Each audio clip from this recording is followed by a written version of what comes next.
সম্পত্তির জন্য কখনো ভাই বোনদের সম্পর্ক নষ্ট করো না, কারণ ভাই বোনের সম্পর্কের চেয়ে সম্পত্তি কখনো বড় হতে পারে না। যদি সম্পর্ক বাঁচাতে মান অভিমান এগো ভুলে তোমাকেই এগিয়ে যেতে হয় তবে এগিয়ে যাও, কিন্তু বারবার যদি তোমাকেই যেতে হয় তবে সেটা বুঝে শুনে থেমে যাও। আপনি যত ভালো মানুষ হবেন আপনাকে তত অপমান আর অবহেলা করা হবে, এটাই বাস্তবতা। কিছু মানুষ শুধুমাত্র নামেই বেঁচে আছে, ফ্যামিলি প্রবলেম, অনিশ্চিত কেরিয়ার, একজনকে তীব্র ভালোবেসে তাকে না পাওয়ার বেদনা সহ নানান কারণে তারা ভেতরে ভেতরে মরে গেছে কবেই। এমন পৃথিবীতে বেঁচে আছি যেখানে উপদেশ দেওয়ার মতো লোক হাজারজন আছে, কিন্তু সাহায্য করার মতো একজনও নেই। অতিরিক্ত সমালোচনা করবেন না, অতিরিক্ত সমালোচনা ঘৃণা ও খারাপ চরিত্রের দিকে নিয়ে যায়। কেউ একবার আমার মন থেকে উঠে গেলে আমি আর তাকে কখনো জায়গা দিই না। এটা আমার এগো না, এটা আমার আত্মসম্মান। মানুষ যখন কোনোভাবে তোমাকে দুর্বল করতে পারবে না তখন তোমার চরিত্রের উপর দাগ লাগায়। যাদের নিজের কোনো যোগ্যতা নেই তারাই অন্যকে নিয়ে সমালোচনা করে। আসলে শুরুটা সবসময় মানুষের সুন্দর হয়, তবে শেষটা সুন্দর হয় না। অবশেষে পরিস্থিতির পিছুটানগুলোই জিতে যায়, সেখানে আমাদের বুকের শব্দগুলো হেরে যায়। থাকার ঘর ছোট হোক ক্ষতি নেই, কিন্তু মনের ঘর যেন বড় হয়। যে কাজ করে সে ভুল করে, যে কাজ করে না সে পরচর্চা করে। জীবনে উঠাপড়া থাকবে, সুখ দুঃখ থাকবে, তাই বলে পিছিয়ে যেতে নেই।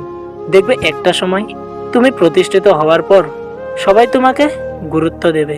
কেউ যদি রাগ করে তাহলে তার রাগ ভাঙাও, কেউ যদি অভিমান করে তাহলে তার অভিমানও ভাঙাও, আর কেউ যদি তোমার মেসেজে বিরক্ত হয়ে মেসেজ দেওয়া বন্ধ করে দেয় তাহলে তাকে আর ফেরাবে না। কারণ কারো বিরক্তির কারণ হওয়ার চেয়ে নিজের অভিমান নিয়ে বেঁচে থাকা অনেক ভালো। জীবনে দুই ধরনের মানুষের থেকে সবসময় দূরে থাকা ভালো। এক, ব্যস্ত মানুষ, যে কিনা শুধু নিজের ইচ্ছা মতো কথা বলবে। দ্বিতীয়জন, স্বার্থপর মানুষ, যে কিনা শুধু নিজের প্রয়োজনে অন্যদের সাথে কথা বলবে। গুরুত্বপূর্ণ এটাই যে চলে যাওয়ার আগে কতজনের মন ছুঁয়েছ, গুরুত্বপূর্ণ নয় যে কতদিন বেঁচেছ। বাচ্চাদের হারতে শিখান, হেরে আবার দৌড়াতে শিখান। দৌড়াতে গিয়ে পাশের বন্ধু হুচট খেলে টেনে তুলতে শিখান। অভাব শেখান, ভাগাভাগি করে খেতে শিখান। বন্ধুর পাশে থাকতে শিখান। অন্যায় করলে শাস্তি দিন। প্রাপ্তি বুঝুক, অর্জন করা বুঝুক, সম্পত্তি আর সম্পদের পার্থক্য বুঝুক। কাউকে প্রচণ্ড ভালোবাসলেও কখনো সেটা তার কাছে প্রকাশ করতে যাবেন না।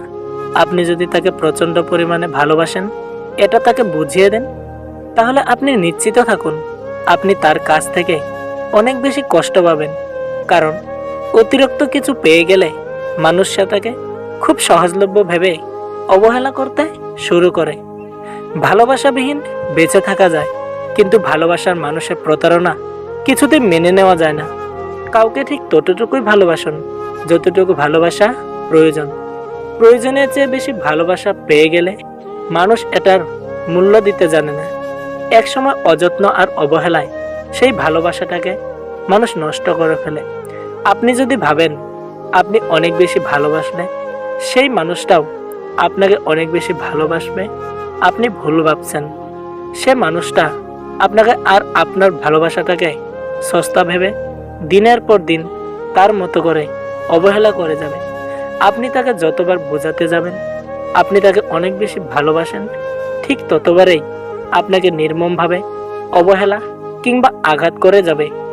আপনি যদি তাকে বোঝাতে চান তার সাথে কথা না বলে থাকতে আপনার কষ্ট হয়, তাহলে দেখবেন কোনো এক সময় আপনার সাথে কথা বলা বন্ধ করে দিবে। সে কখনোই আপনার পথে চলার সঙ্গী হবে না, বরং সে আপনাকে জীবনের রাস্তায় একা ফেলেই চলে যাবে। আপনি যদি তাকে বোঝাতে চান আপনি তার উপর নির্ভরশীল, তাহলে সে কখনোই আপনার ভরসার প্রতীক হয়ে উঠবে না। সে তার মতো করেই চলে যাবে।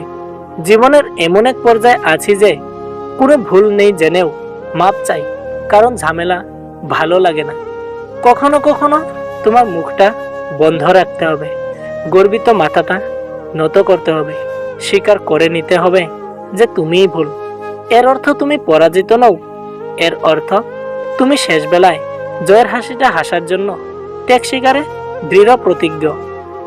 মনের মধ্যে পুষে রাখা রাগ, হিংসা ও জেদ ক্যান্সারের মতো মানুষকে কুড়ে কুড়ে খাবে। তাই ভালো থাকতে চাইলে মানুষকে ক্ষমা করার অভ্যাস গড়ে তুলুন। বয়স বাড়ার সাথে সাথে জীবনে শুধুমাত্র টাকার দরকারে খোঁজখবর নেওয়া লোকের সংখ্যাও বাড়তে থাকে। তুমি যার জন্য তোমার সব ভালোবাসা, ইচ্ছা, স্বার্থ ত্যাগ করবে, একদিন সেই বলবে আমি বলেছিলাম করতে। টাকা পয়সা না থাকলেই মানুষ কখনো গরিব হয় না। প্রকৃত গরিব তো সেই যার সুন্দর একটা মন নেই। ভিডিওটি যদি একটু ভালো লেগে থাকে তাহলে ভিডিওটি শেয়ার করে অন্যকেও দেখার সুযোগ করে দেন। আর আমাদের চ্যানেলটিকে সাবস্ক্রাইব করে রাখুন যাতে এরকম ধরনের সুন্দর সুন্দর ভিডিও আপনার কাছে সকলের আগেই চলে যায়। তাহলে দেখা হচ্ছে পরবর্তী ভিডিওটিতে। ততক্ষণ ভালো থাকবেন, সুস্থ থাকবেন।